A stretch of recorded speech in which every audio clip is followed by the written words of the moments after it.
Hallo, ek is André van der Vyver, hoof van Olyfkrans College en ons is vandag hier in Swellendam. Die Oeverberg is 'n spesiale plek met 'n verskeidenheid van mense wat jou laat welkom voel, mense wat jou help. Die Oeverberg is my tuiste. Hier het ek groot geword en hier sal ek seker bly tot die einde. As jy met kinders werk en jy werk met jong mense en jy kan 'n verskil maak in een mens se lewe, is dit iets wat vir jou ongelooflike satisfaksie gee.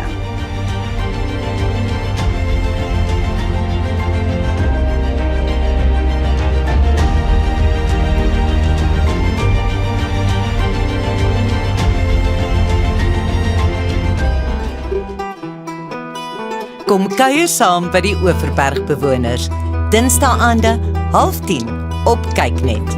Kry Bright Rock, lewensdekking wat verander, soos jou lewe verander.